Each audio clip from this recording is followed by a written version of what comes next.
Okay, going live. I'm still gonna give a couple minutes for folks to get on, see the notification that the stream is ready, etc. Thanks for being here. Still playing with my lighting a little bit. Very purple.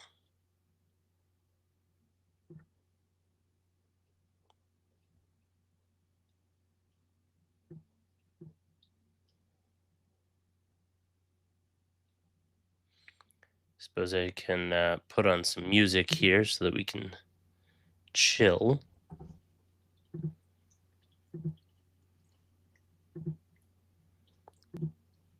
Let's see here. Not too loud.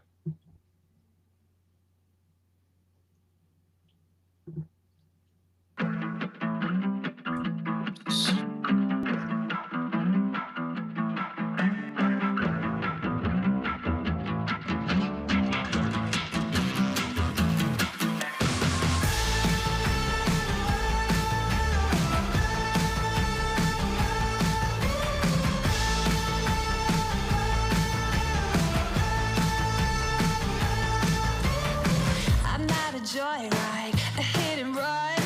I thought I loved you and you thought I was fun. I'm moving on down the road. Watch me as I go, watch me as I go. Should I look both ways before you cross me, baby? 'Cause I don't break for boys. I'm moving on. I'm moving on. Got nothing left to say. Let's be on my way. Best of luck. I'm moving on. I'm moving on.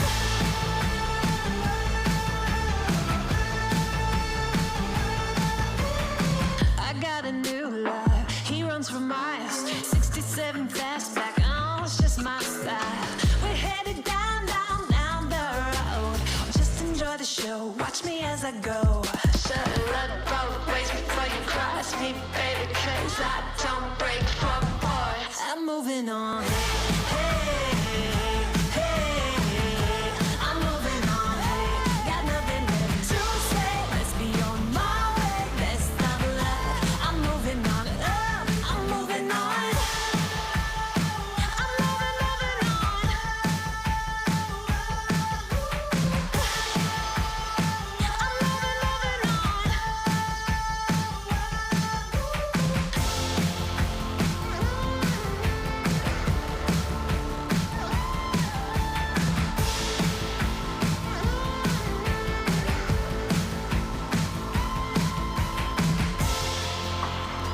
I'm moving on. I'm moving on.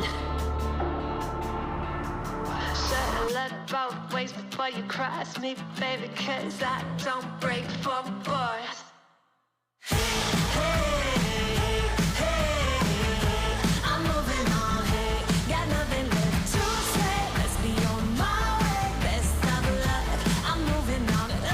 Got nothing left to say. Let's be on my way. Best of luck. I'm moving on. Got nothing left to say. Let's be on my way. Best of luck. I'm moving on. I'm moving on. All right. I actually have show notes this week because, I prepared, etc. Good job, me. All right. It's 106 California time PM, so I guess we should get started. Actually, I really like the way that this color looks, the camera angle. I switched up my camera. I'm playing with a bunch of different cameras. I've got some cameras coming in for testing. Fingers crossed. Hopefully, they get sent because they're coming from China, and sometimes that can be a little wonky. But before I get too far into stuff, let's hit the intro because I actually have show notes. So, welcome back to another Tech for Work. I'm your host, Jesse Nowlin. This is my show where we break into all the things that I've been up to each week or each month, or depending on how often I do this. I try to do it each week, but sometimes life gets in the way, things go off the rails, etc.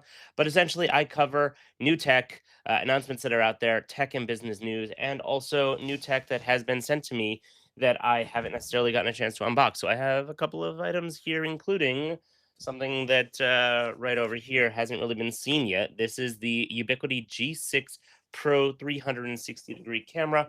And ooh, that was nice. The camera that I'm using, which right now is the Opal C1, did a very good job, it looked like, of shifting in between the focus and the color the on the camera, as well as switching back to my face. So that is good to see. Vasil, hello to all the folks who are listening to this live. If you're not listening to this live, why aren't you? You should be. It's more fun that way. Come in, say hello, let's talk, etc. Um, Feel free to ask questions. I will try and keep the chat up. I do have LinkedIn working again, so if you previously liked to listen specifically on LinkedIn, I don't know that there are any of you who are that person, but if you do like to see this on LinkedIn, it is now on LinkedIn once again. Hopefully, it sticks this time because it keeps breaking for whatever reason. And it is, of course, also live on X and on YouTube. And I don't have ads in any of the places because I don't feel that ads really have a place in a live stream. This is a place to chill, hang out. I don't want it to be interrupted by YouTube throwing in ad rolls or things like that, etc. So I have some new toys in the studio here, some that I can show you and I will show you shortly, and some that are in the embargo closet, top secrets, which I will share with you when I can, when the companies lift the embargoes and say that it's good to go. I was offline for actually quite a bit of this week. So for me, it feels like yesterday was Monday and today is Friday, which is a very peculiar feeling because I was offline for the Jewish holiday of Rosh Hashanah. So Shana Tova, shout out to my Jewish friends there who celebrate. And it's interesting, this whole concept of going offline completely. Now I do it once a week because, and I'm not muted. Okay, good. I do this once a week where for the Sabbath, from sundown Friday night to sundown Saturday night, I don't use electronics. I don't drive in the car. I don't work. I don't, push buttons, etc. I don't touch my computer, any of that. It's all family time dedicated to family and reading, eating, hanging out, spend a lot of time with the kids, things like that. And it's great because it allows me to decompress, touch grass, not to be terminally online like I am all the time. And that's especially fantastic because somebody like me who is online that much, it can be difficult at times to avoid burnout or to feel like everything is terrible and horrible because you just have a nonstop doom scroll forever. And I do really like having the once a week where I turn that off. However, doing it another time during the week is like, okay, fine, if I have to. But after 2 days, because this is a 2 day holiday, I'm starting to get twitchy and like I gotta know what's going on. I'm missing so many announcements. Ubiquiti dropped some stuff. I've got deliveries. I've got things going on. The tech world moves so fast that if you miss 2 days, like you're behind, which is why I do the show on the weekly to try and keep all of you relatively up to date. And God help me if there is a third day holiday where I'm offline for 3 days in a row, then I start to lose my mind. And thank the Lord I get the physical newspaper delivered, so I at least have a way to read the news and not get too twitchy. So that's just my little rant on what I go through when I am totally offline for these things. But let's get into some product unboxings because I did tease all of you with the headline here that this would be Ubiquiti unboxings. There will be other topics here. I do have other things to talk about, such as just my continued thoughts about my new iPhone and AirPods. I have the Pro Max and the new AirPods Pro 3. And then, of course, Google dropped a Gemini Robotics 1.5 model. I got to test that out at I/O, so I'll talk about that a little bit. Google also dropped something called Mixboard. I'll talk about that for a bit.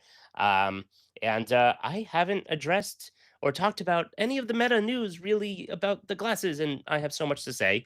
In fact, I have so much to say, I'm going to make a dedicated video about it. So I'm not going to go too deep into my thoughts around this. However, I have many, many, many, many thoughts, as that is one of the areas or pillars that I've gotten into from a technology standpoint where I really enjoy wearing an AI and a camera on my face and find a great utility in doing so. And I love where they're going with this, and I'll talk about that some more. So stay tuned for that.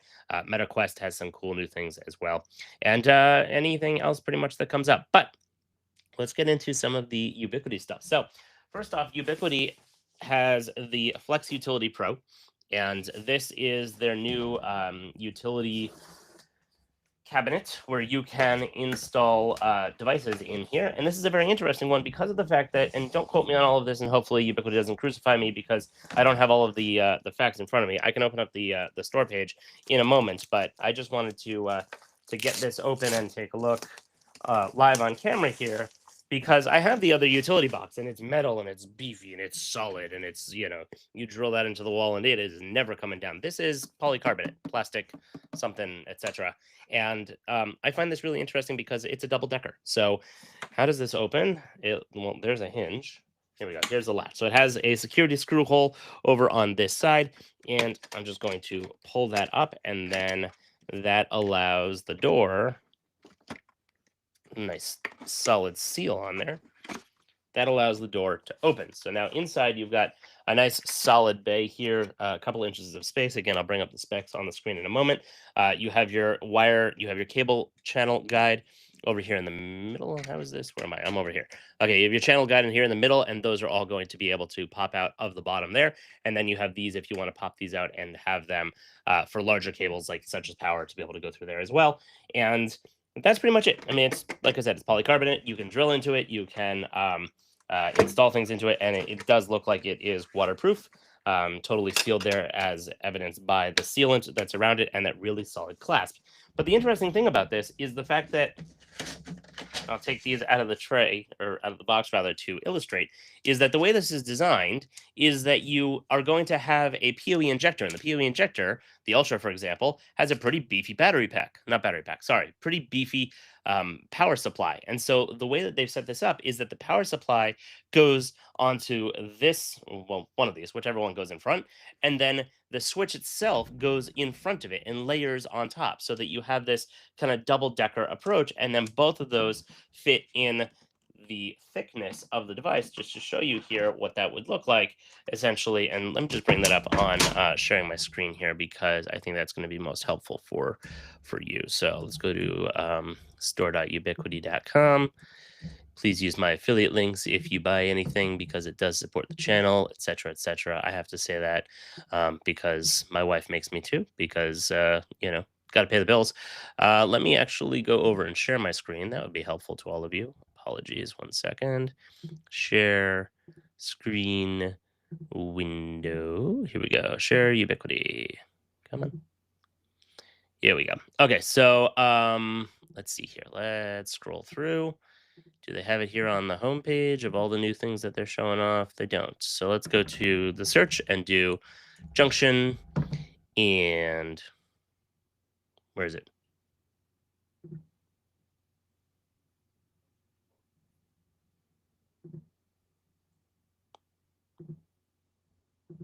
Uh-oh. Where'd it go?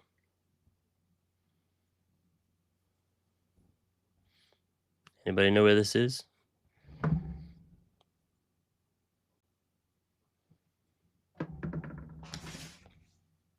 Oh, utility. Would help if I could spell. Whew. Okay, I thought I just murdered an embargo. I did not, as far as I know. Okay, so here's the Flex Utility Pro, and this is really interesting because, as I mentioned, you've got the double decker here, which they show at some point. Show with it open. Where's the video? Here we go. So inside, there you go. You got the double decker. So you got 1 and 2. It slots in with the switch, and then you are able to obviously attach it to the wall and plug all of your devices into that. So this is really a solid box. It's not massive. It's the dimensions on it are let's see here. Well, it's all in millimeters, but 282 millimeters of total space inside. 260 of that is for the more narrow space that you can mount to, by 158 meters tall. So it's 13.8 inches by 8.7 inches by 3.5 inches, and it's IPX6 rated. But at $59, this is a really solid deal as a really easy way to deploy, as it shows here, compatibility for the USW Flex 2.5G. 2.5G5, 8 PoE, the USW Ultra 60 watt, etc.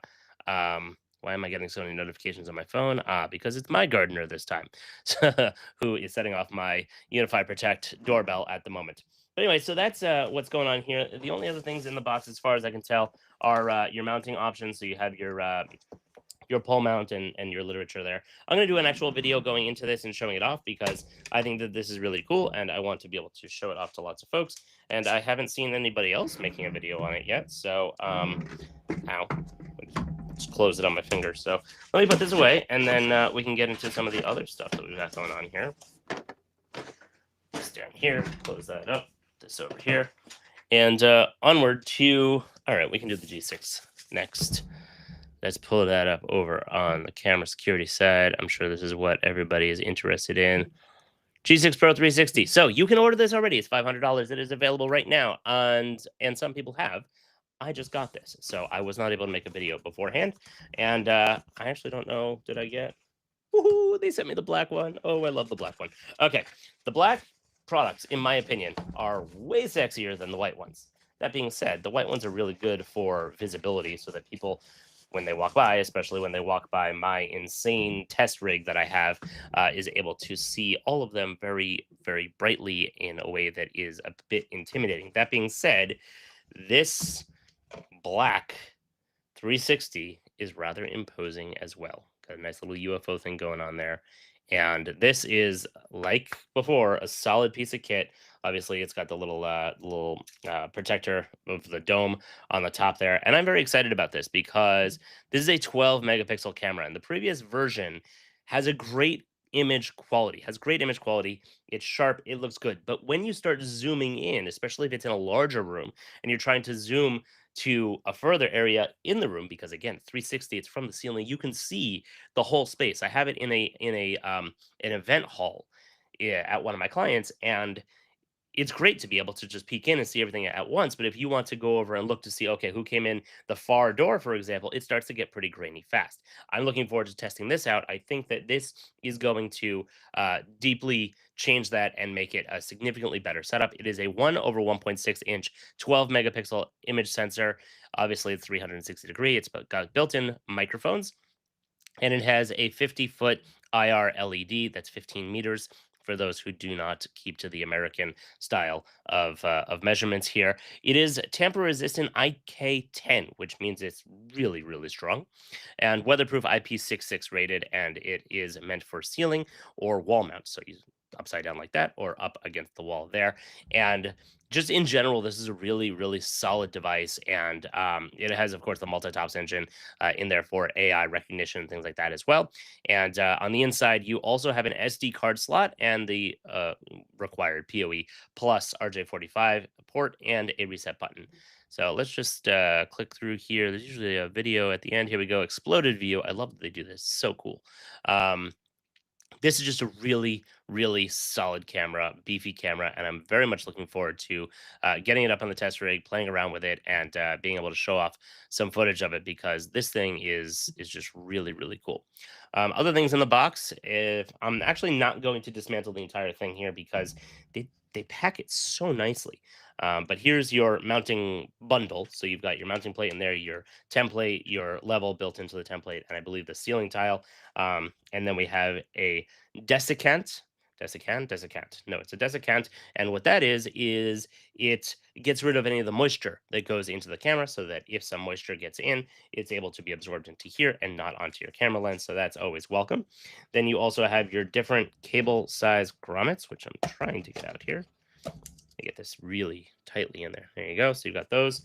And then, of course, you have your security key, your various mounting screws, and a Ubiquiti branded Allen wrench. I don't know if you can see the Ubiquiti logo on the bottom there. I haven't seen that before. That's very nice. And your security Torx screwdriver as well. So, and then some reading materials. So I'm going to put all this back for when I do my actual video on this. I want to be able to show in detail the stuff that comes out of the box, the way that it comes out of the box without me getting it all messed up here. But that's a pretty cool one. I'm very much looking forward to it. I'm going to leave its little plastic hat on so that I don't get my dirty fingerprints all over it. And just package that up back in the box. Put that over here. Continuing on through is the UNAS 2. So last week we talked about and showed off the different UNASs that they have here. And if I go back to the homepage, it is sitting here right on the homepage waiting for us. This is the $200 NAS. Now, this isn't for your, cameras. It's not going to run your cameras. It's not for camera recordings. This is for network attached network attached storage. Sorry. And what's great about this is that it holds two hard drives, and you can have them go sky's the limit, I believe. If I think that's what I said last week. And this has been what I have been running the studio on. Well, not this one, the rack mounted one, the original NAS, for the last year and change since I got it. And it has been fantastic. Drive is great. Unified Drive is great at being just file storage. It does what it does, and it does it really well. And I'm very happy with it. Also, you've got a 2.5 gigabit Ethernet NIC in here, so you can transfer your files at extremely high speed, especially if you've got a desktop 2.5 gig or above, like the 10 gig XG. I forget what the terminology is for it, but the XG switch that I have over here.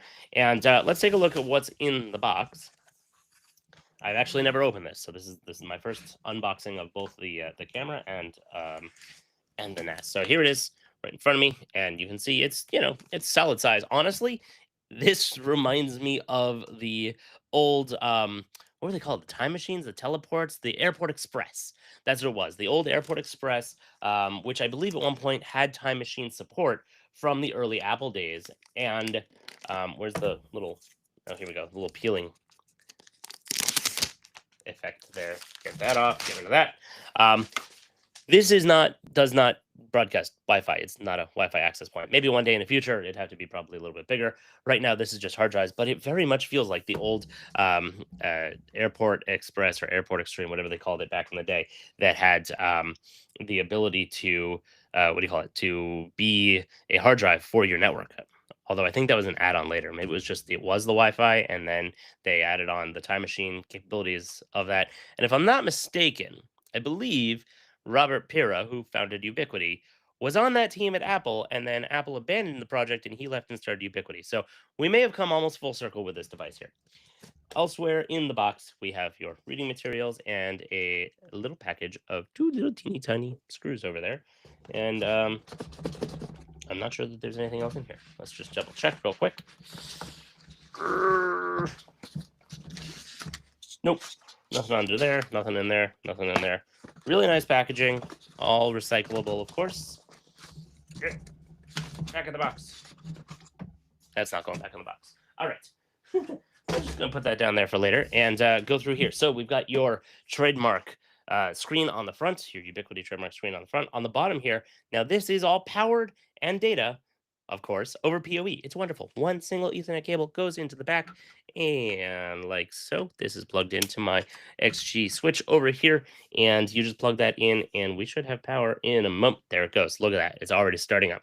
On the bottom here, you have your lock and unlock button for the tray. This is the drive tray. If you hit this button, you can then pull out the drive tray.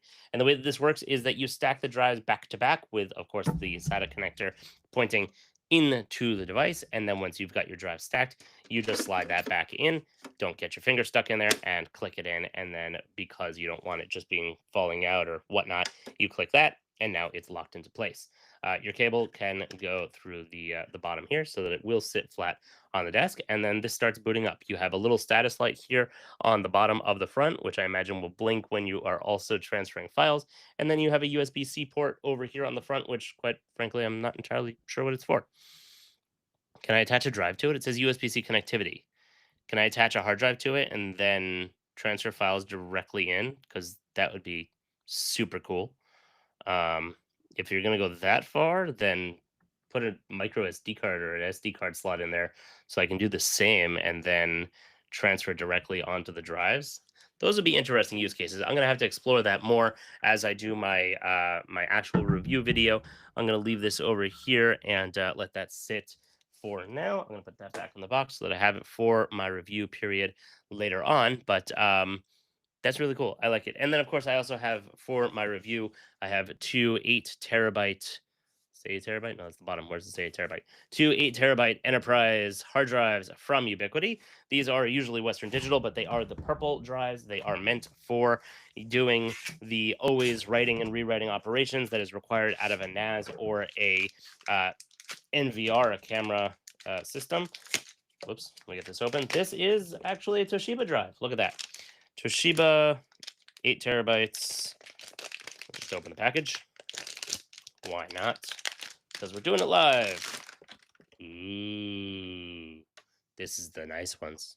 This is like what you find in a server setup. So this is a really nice drive, serial ATA, of course. Um, and it's a 8 terabyte drive, and very nice. Toshiba always has, if I'm not mistaken, been making drives for Apple over the years, so that's a lot of experience with that. Fun Apple tidbit is: did you know in the terms and conditions of Mac OS and the different variations that it's had over the years, there's actually an agreement in there that you state that you will not use their equipment to develop, manufacture, or build, or any of the other terms that go along with that, nuclear weapons. That's because back in the day, I don't know if it was Western Digital or Toshiba or whoever it was, that was required by the government to go in there. So I'm pretty sure, I haven't checked Mac OS 26, but on the previous versions, even in the last couple of years, the language was still there that you agree not to develop and build and so on nuclear weapons. Hopefully, I'm not going to get banned on YouTube for saying the word nuclear weapons, but that was a fun little tidbit that you can now use on Technology Trivia Night.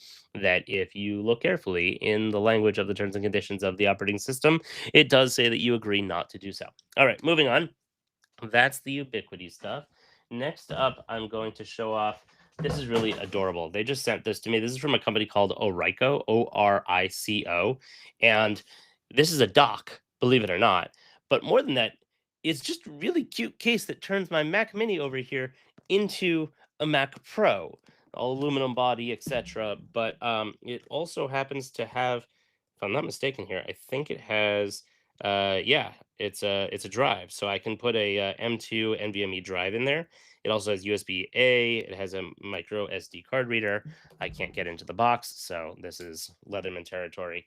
Um, but this is pretty cool. They were like, "Hey, can we send this to you?" And it's not sponsored or something. They send me free stuff, and then I decide if I want to make a video about it. But when I saw that, I was like, "This is adorable. I need this in my life." So I had to get it, and let's just take a look real quick. I guess I'll do a video on it because it is really cool. That is assuming it works. No promises. Maybe, maybe not. I don't know. It's from Shenzhen. That's what it says. Shenzhen Orico Technologies Co. Ltd.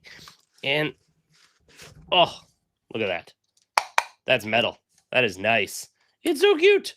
And so basically you slot your you slot your Mac Mini in there, and it even solves the button issue on the Mac Mini because you don't need to like lift it and get under the back corner anymore in order to push the button that's on the bottom, because why, Apple, why they made that decision, I don't know. But now it's on the back here and it sits sideways, and you can just click that button in order to get it in there. I don't actually know how this opens. Oh, up, out, something. I don't know. There's a button here on the top that I am trying to. Oh, there we go. That lifts the lever, and then the side of it comes off just like a PC case. That's adorable. And so then you basically have little rubber feet in here that it sits inside. And I'm not going to do it now because it is the computer that I'm using that's running this broadcast. So that would be really dumb of me to do so. I don't actually need to be sharing my screen anymore because um, I'm not doing that. But they sent this over to me, and it's really cute, and I really like it. It does not seem to have any slots for additional storage. Maybe I misread that. I don't care. It's adorable. I love it. I don't know what it costs. I gotta look that up. On the back, you have the PC in, so that's your USB-C. I don't know if this is focusing on that. I think so. USB-C to plug it into your PC, and then you've got two USB-As on the back there. I don't know why those wouldn't be USB-Cs as well. Maybe they have a model that does that. I don't know.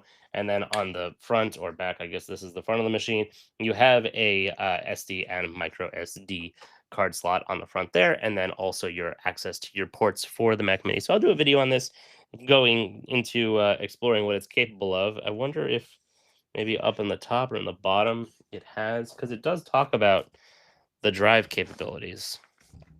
What's in here is a little box. This is, oh wow, the shortest braided USB-C to C cable I have ever seen. That's like a patch cable for a network rack. It's so cute. What is that? 5 inches? 6 inches? I guess they expect that your computer is going to be. Oh, because it goes into the. Got it. I'm a dummy. Yeah, you're going to plug it into the back of the device and then plug it directly into the back of your Mac. You don't need it to be very long. Good thinking, guys. I like it. And this is a braided cable. These are a little chunky, the tips on the end of the cable, but this is a braided cable, a little bit thick of a braided cable, but I guess whatever works for you. But yeah, it doesn't have to go very far because your computer is not sitting elsewhere, and this is just a dock. This holds your computer. So this is adorable. I love it. This is Orico. After the show, I'll include links to, well, all of this stuff so that if you want to go and check it out, you can. I'm going to put this back in the box so that I can do a review on that later and slot this back in somehow. I'm not entirely sure. There we go. Clicks in sideways. Yes. Yay. This is really nicely made. This is metal. This is not, I mean, it's aluminum. It's lightweight, but it's not plastic, which is pretty cool. Nice build quality. I'll include a link to that and pricing and all that jazz. I believe this is available on Amazon. It came in an Amazon box that they shipped to me in. So I will be playing around with that and reviewing with that. And now the last but not least thing on here that I want to show off. This is really special to me. And as you can see, I have not even taken it out of the box here. It says Google Developer Experts on it. And I'm going to actually try and leave that intact because I want to do that as a reveal for my video as well. But this is a plaque that you get as a Google Developer Expert. And I'll do a video on how I became a Google Developer Expert and my whole story into that. But and it's a decent one. It's a long one. But this is the official thank you for being a member of the invitation only Google Developer Experts program, et cetera, et cetera. Thank you, Jesse Nowlin, for being a part of the Google Developer Experts community, signed by the director of the global developer ecosystem at Google, David McLaughlin. How do you say that name? McLaughlin? I don't know. I gotta look that up. It's a shame to my Irish lineage that I don't know how to pronounce that. Also in the box here is the installation guide, which is always important for how to install that onto the wall. So that's there. And then also I have here my official 2025 GDE experts and pin and my Google Workspace specialty. But I have been collecting pins and various badges that will go on here and belong on here for the last couple of years while I've been a member of the program. They only do runs of these every so often. So if you are interested in becoming a GDE, a Google Developer Expert, I will include a link down below on how to do that and also talk about that in my video of how I became one, because they are opening up, I believe, soon. Submissions if you want to apply to join the program. Right now, it's about 1,000 people around the world, but I do believe that it is getting ready to expand or something to that effect. I've heard some rumblings, so I'm going to put this all aside and reconstruct that later for my video. And now we can get into the news of the week that I haven't covered thus far. Pause for my drink there. Apologies. Let me just pull up X and see if there have been any comments over there. I don't always get comments over there, but just in case, let's open the live video. And no, it doesn't. I don't see anything. So, oh, BJ is there. He says party time. So happy to see you there, BJ. Always good to have you around. BJ in particular is the reason why we don't have ads. So shout out to him because he went to X instead of on YouTube because X was broadcasting live without YouTube automatically inserting ads. And we talked about it, and he decided that he'd like to not have ads in the stream, which is totally reasonable, especially because then you fall behind. And I don't know, I don't like the way that's set up. Maybe I'll talk to YouTube about changing that. And then LinkedIn, I don't know if they even do live comments, so I'll have to play around with that. But let's get into some more of the news. In fact, there's Ubiquiti news. Ubiquiti announced this week what this is called UniFi Access Retrofit. And this is actually really helpful and really cool that they did this because they designed a hub, what you would have had for your door access hub. And let me actually bring this up. I don't even know if it's on the website yet. Let me share this screen. Go over to here and share the screen again. Share screen, Ubiquiti store, share. Okay, so where is this? Before I go into it, I saw the video about it. Here we go, retrofit hub and retrofit reader. So open that.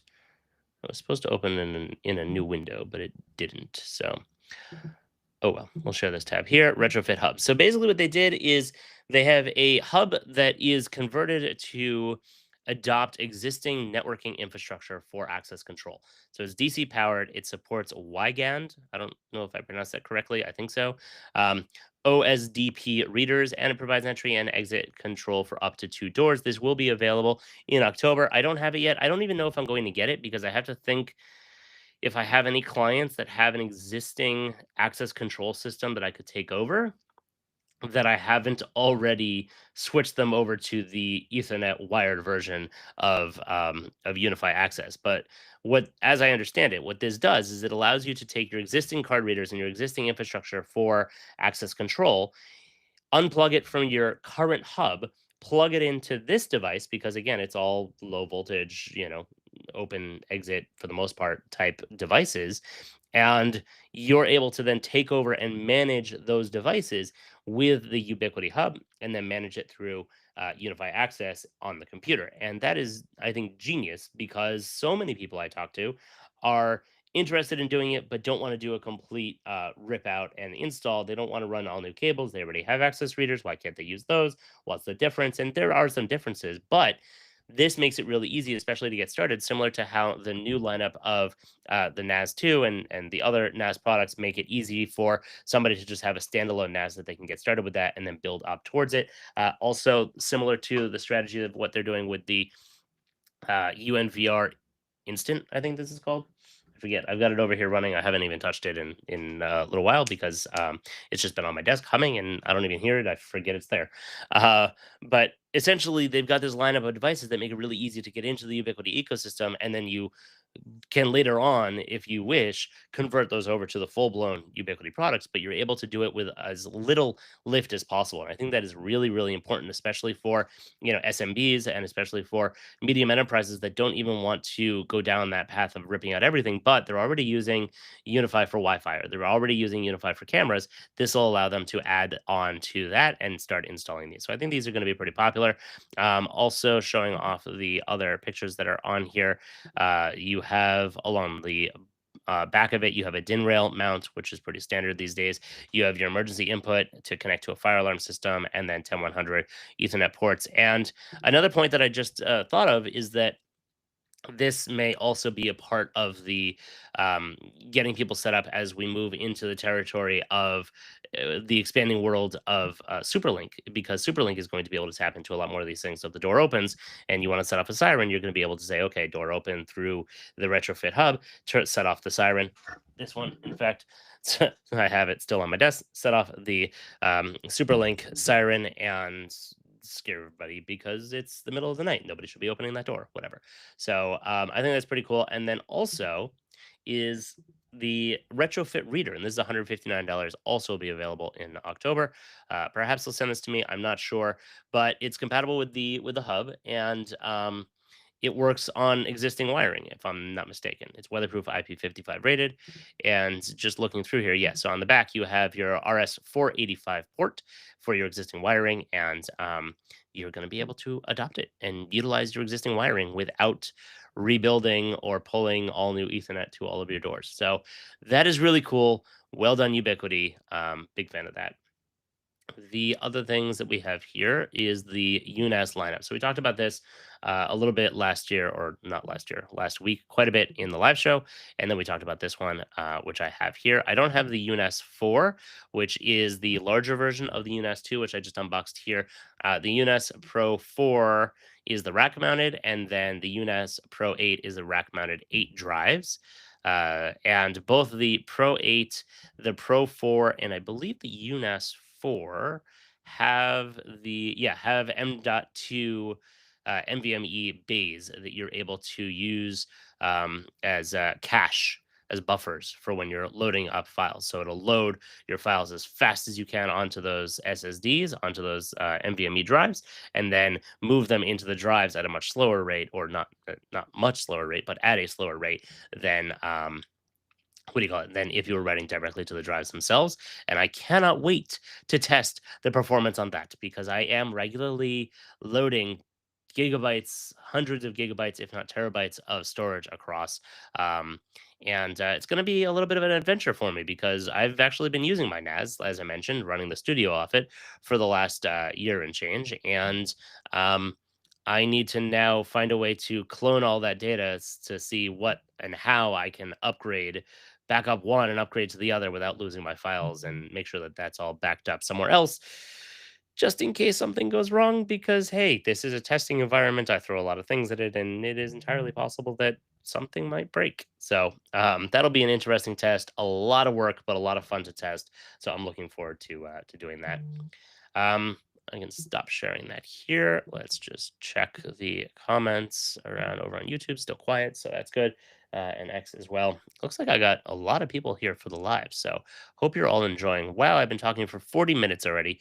Let's keep rolling because I don't want this to go too long. I think an hour is around the good length here. Let me know in the comments wherever you're listening, etc., or on Twitter if you want this to be longer. I could do longer. I could talk forever. I'm a content creator. I'm a YouTuber. I could talk forever. That's why I do this. Um, yeah, iPhone 17, the Pro Max. This is awesome. I love the blue. I have seen Jerry Riggs videos. This is likely going to be an issue with the what do they call this? The plateau at the top. Likely going to be an issue with some of the coating coming off. So I was thinking of ordering maybe a debrown skin, but I'm gonna try the case route. Very, very, very thin case, mostly because I don't want it to get all scratched to hell. That being said, I mean, I find that I don't like the case and I just go with the insurance anyway. And if it gets scratched to hell, I'll just replace it for 30 bucks like I did last time on my other device. So I am seeing some scratch issues. I'm not really seeing much in the way of like destruction. In fact, on the iPhone Air, Jerry Rig everything, Zach, he Zach is my son's name also, so it's a little bit funny when I say that.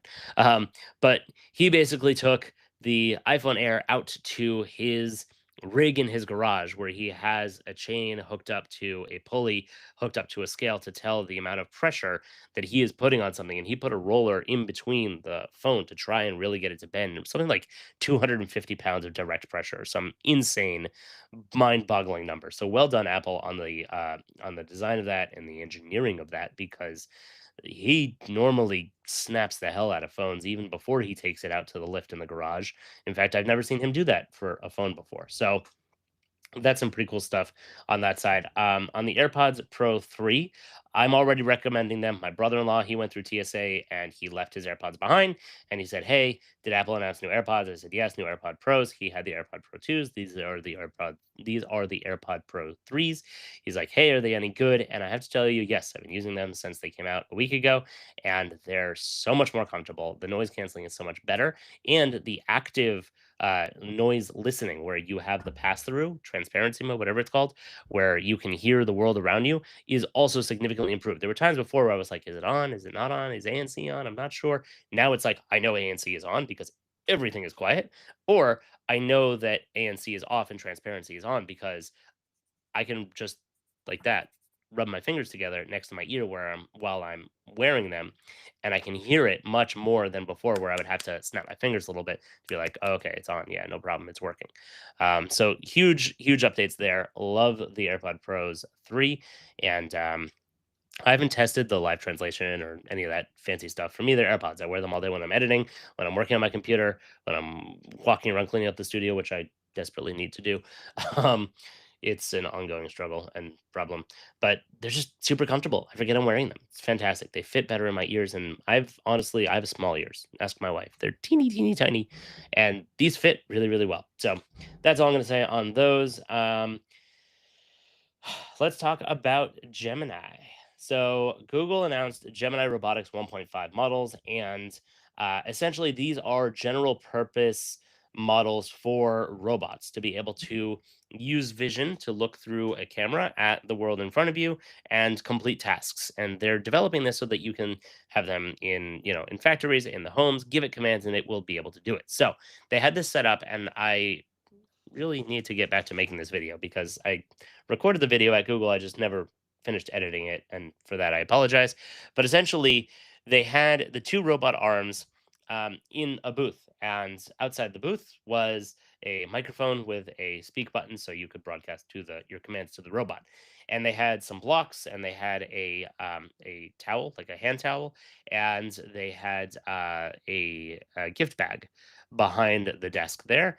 And essentially, what you would do is you would say in your language, however you wanted to, natural language, even in other languages, tell it to pick up the block, put the block in the box, pick up the block, and then put it in the box. Try different ways to trick it up. And then you would say, okay, take the towel and drape it over the box, or take the towel, fold it in half, and then drape it on top of a block. And it would do all of these things based on its own thinking. These aren't pre programmed responses. It's saying, okay, here's the command. I know what the command means. Now I'm going to do and go and figure out how to do it. And it was glitchy.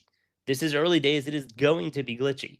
And it would get to a point where it would like try to get it balanced on a block because I asked it to, and then it would just knock it off with its hand when it was returning to its regular position, its ready position.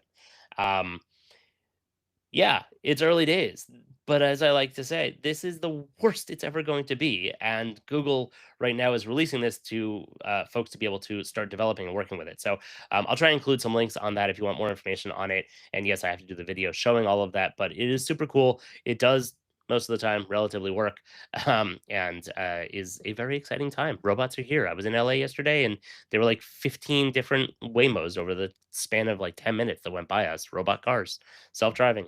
Who knows? Also a Google company, by the way, Waymo, in case you didn't know. One moment.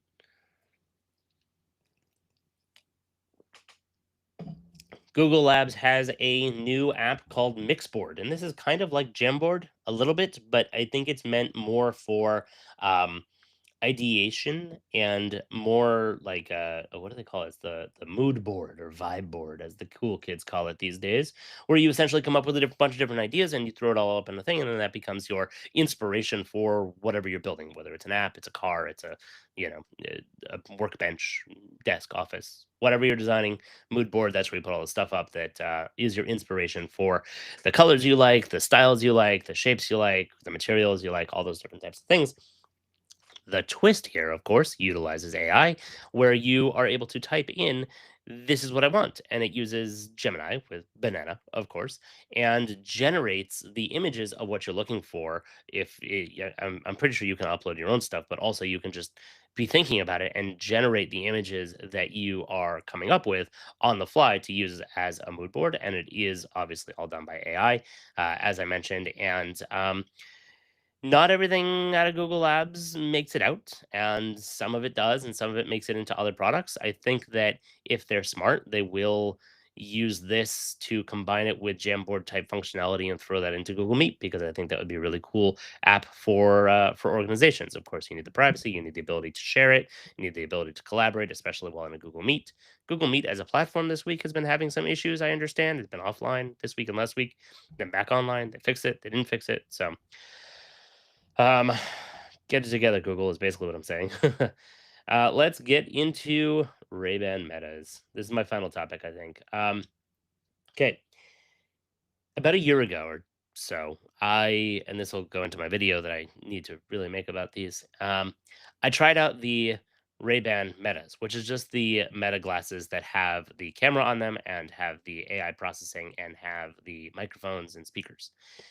No screens, just that. And um, I tried them by wearing my brother-in-law's pair, and he's a bigger guy than me, and he had the size up than what I eventually ended up buying, and it gave me such a headache. I took it to Disneyland because I happened to be going to Disneyland, and I uh, took videos on the different rides and photos throughout the park, and I kept taking them off, and I kept putting them away because, well, number one, I was afraid of the water rides that they were going to get splashed because A, they're not mine, and B, I didn't know, what the water rating was and if that had even been tested, or, I hadn't seen any videos on that at that point. So I was very afraid to screw these things up. And I returned them to him and I was like, I can't, give me a headache. These did not work for me. Fast forward several months later, I see a lot more people with them, a lot more videos about them talking about the new capabilities that were added to them. I was like, oh man, I would really like the ability to be able to always have a camera at the ready where if I'm walking with my kids, I can just say, Meta, take a picture and look down, and it takes a picture of them, and it's a first person view. And I think that's a really cool POV to point of view in order to capture images, and something that we haven't really explored as much, because if you have your camera in your hand, you're going to frame it a little bit more as opposed to just what you see. And we often don't we often remember the world based on what we see, but then we get pictures and it's like, oh, okay, yeah, that's framed. And so I thought it would be really interesting to have that, but also even more so as a content creator to be able to film like the unboxing videos I did, to be able to film from that point of view. So I was like, all right, I'm gonna give these another try. I keep hearing they're great. I love sunglasses. I don't wear glasses indoors because I don't need glasses. Thankfully, I have excellent eyesight, and I was like, all right, I'll just get the what are they called? The polarized versions, because I don't need the transitionals, because I like my sunglasses to be super duper dark. And so I got those, and I fell in love. I got it. Something clicked. I put them on. I was wearing them around, having that camera always on my face, being able to ask what I guess it's Llama, but it's Meta's AI questions. Not quite real time data. It's not Gemini. It's not OpenAI. It's not perfect. It's not Grok, but they're working on it. They just spent billions of dollars on lots more people, so they're going to work on improving that significantly. Gemini is a contender, possibly. I just heard that Google stock went up because Meta is considering using them for uh, or to improve their verbal AI that go in the glasses. But anyway, I fell in love with the form factor, and um, I've been wearing them not only outside but sometimes inside too, because it's really great to have downward firing speakers similar to what I have on the X Real virtual reality glasses, which I'll get into the differences in a moment. You can hear the world around you. So similar to how I keep my AirPods on transparency mode so I can hear what's going on around me, I don't even have something plugged into my ears, but I can still be listening to music or voice notes or YouTube videos or whatever it is that I'm listening to when it comes in, or a podcast, whatever. I can listen to that, but still have real world. So I feel better about driving. I have that on when I'm driving. If somebody else is in the car and I want to listen to something and they have their music on or whatever, or just on a phone call, for example. That's a much better experience to not have something in your ear or not be shouting over the car speakers, because it has 5 microphones on the glasses themselves, and it's a much better microphone array than shouting into the car and shouting over the road noise and so on. Also, because it's closer to your face, you get much better sound quality on calls. And so all of those things together, I fell in love with it. I get it. It's amazing. It's fantastic. Also, I like listening to music all day long, so it really, really clicked with me, and I really, really enjoyed having it. Fast forward to last week, I think it was, or the week before. There's been a lot of rumors. Some of them are true, some of them weren't. A year ago, Meta had showed off Project Orion, and Project Orion had a neural interface band. It had displays in both of the glasses, and it's designed to be augmented reality. It's a digital overlay on the physical world, and that's the biggest difference between these and the X-Real glasses, is that those are virtual reality. Those are more similar to the Apple Vision Pro or the Meta Quest than to what Meta is building or even Google is building with the overlay, augmented reality. So that's not what they announced here at the Meta event. They did not announce the productized version, the consumer version of Project Orion. However, they announced a part of it, because the new glasses have one display. It is an augmented overlay, so it is a monocular one side display that you can see through, and it actually has a neural band. And this is crazy. They're $800. There's no way in hell that Meta is not losing money on these. This is a loss leader to get them out into the market, because the tech of a neural band that has batteries and works and is able to translate the signals of your hand, including making a fist and moving your thumb across in a D band, D band, D pad. Sorry, in a D-pad. This is why I edit when I'm making videos about this stuff, because sometimes my brain goes in weird directions. Anyway, D-pad, you're able to move your thumb across your fist as if it were a D-pad to control the operating system. That's insane, on a wireless device that's wirelessly connected to your phone as well for data and Wi-Fi and so on. Anyway, it's not going to be perfect. It's got a maps feature that gets maps from God knows where. It's got, only first party stuff. So you can't use your texting. You have to use WhatsApp, which for me, with a lot of friends internationally and having lived abroad, I use WhatsApp more than anything else. But for a lot of other folks who use SMS or iMessage, you're going to have to use WhatsApp for now. It's all first party, but the ability to have your notifications, your communications, your music, all those controls up on and even directions up on a virtual layer without having to pick up your phone or look away from your conversation to look down at your watch, look down at your phone, look down at, your dashboard when you're driving.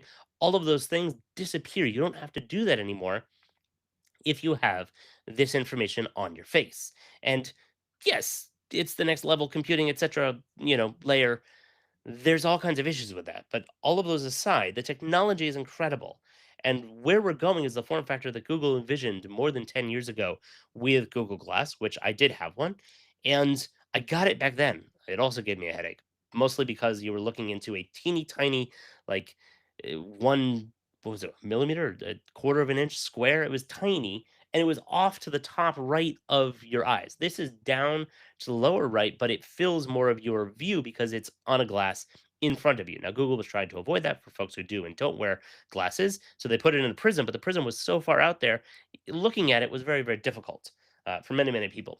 And this, from what I've seen, because I haven't been able to try it yet, supposedly you're going to be able to try it on the 30th. So in a couple of days, you got to make a appointment with the Meta store in order to do so, but they will have these out for you to try and then buy at Meta pop-up locations around the country.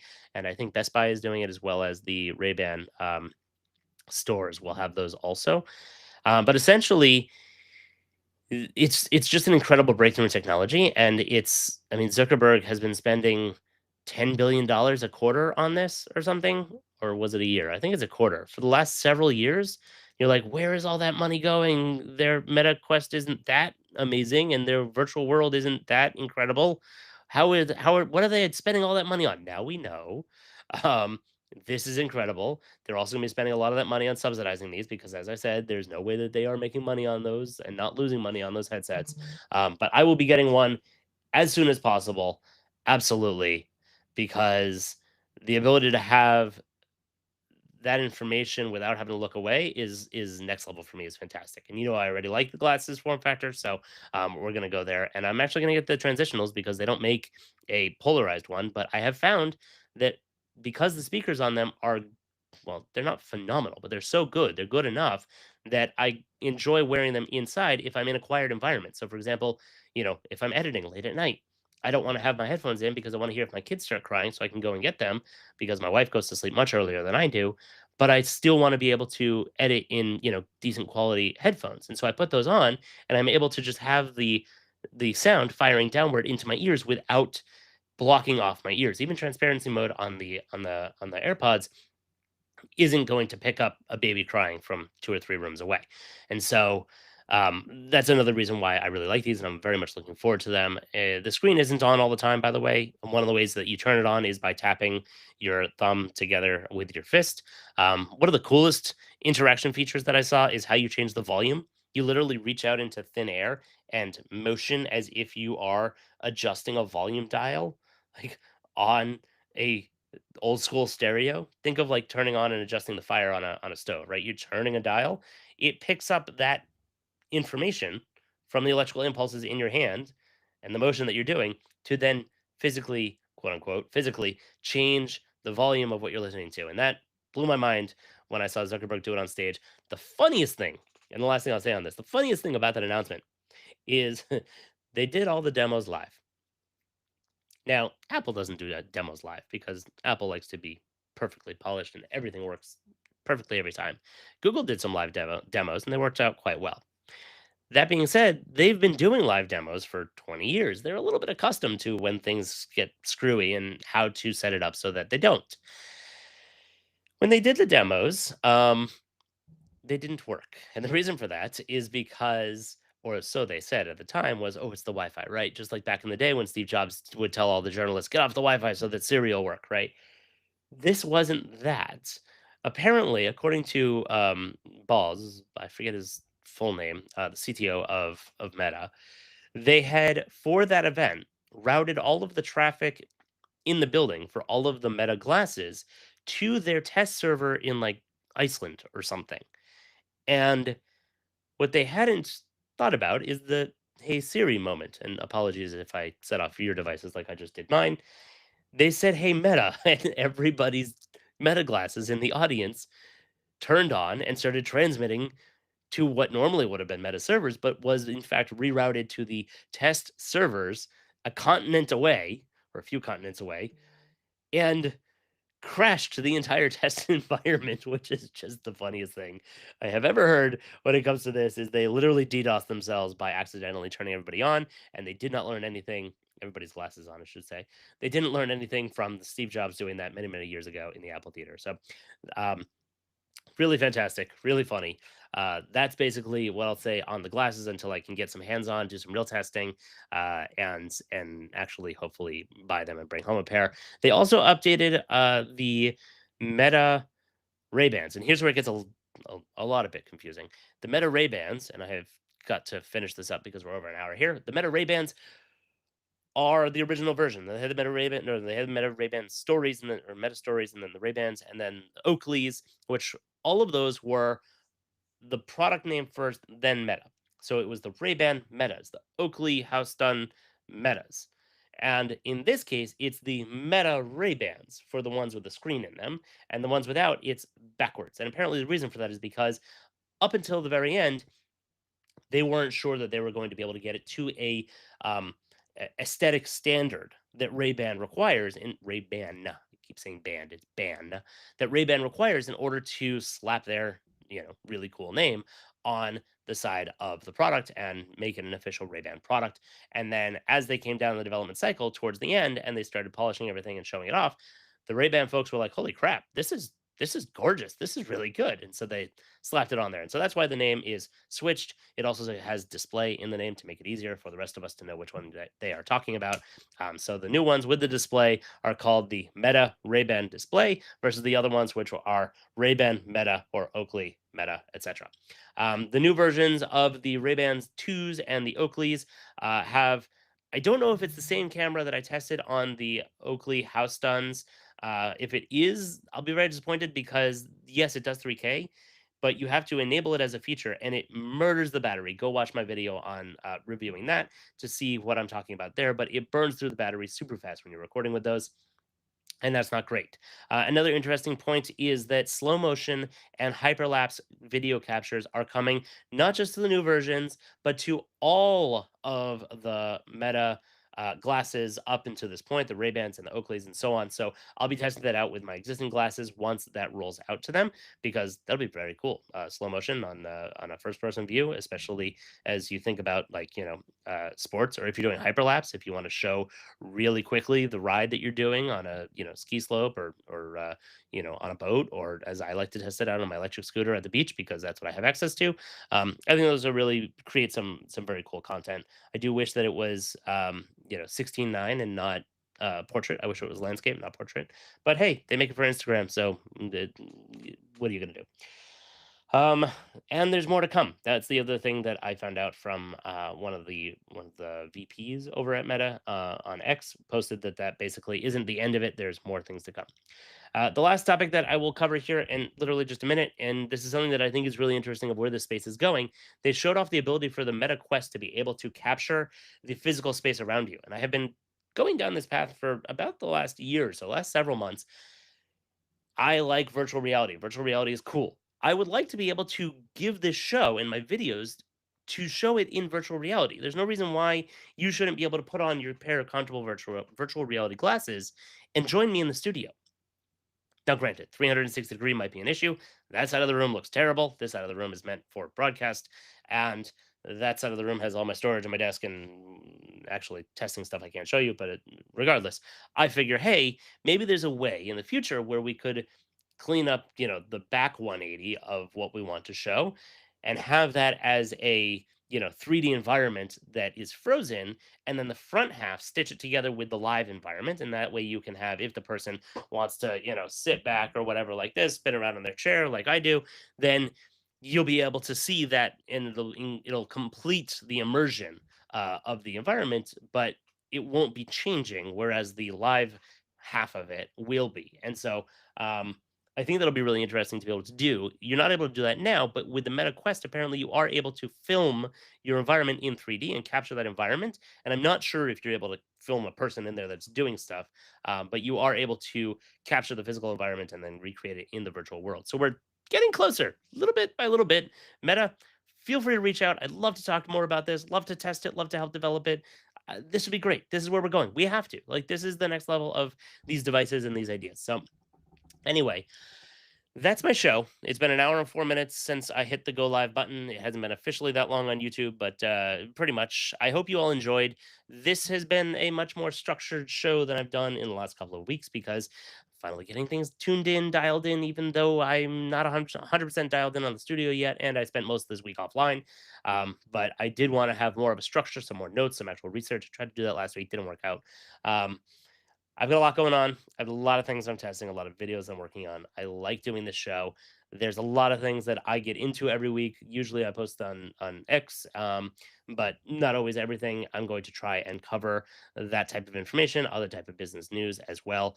I do try to do this almost every Friday, and I think for the next several Fridays, my schedule is good for it, so it should be good. For those who joined us live, thank you very much. I appreciate you being here and hanging out. If you are more active in the comments, then I will interact with you in the comments. And feel free to ask your questions about any of the wonderful products that I have unboxed here or played with here or in the past. And if you want, other questions that you have that you want me to answer about other products or things that you want to see on the channel or the products that you want me to review, obviously drop that in the comments or shoot me a line on X. And I am just shy of 12,000 subscribers on YouTube. So if you would be the last few people that haven't subscribed yet, hit that subscribe button or get your friends to subscribe so that I can bring that up. I am trying to get to 20K by the end of the year. We're going to see if it happens. It'll be a push. The next, several videos are going to be good ones. So hopefully those will bring in a lot more subscribers. The channel has been growing phenomenally over the last year. So thank you to all of you who've been part of that, part of my journey, and part of doing this. And like I mentioned before, links in the description after I've had time to go through and rewatch this broadcast so that I can get the links to all the things that I mentioned as much as possible. I will post that as a follow up tweet on X as well as in the description over on YouTube. Have a great week, everyone. And as always, thanks for joining.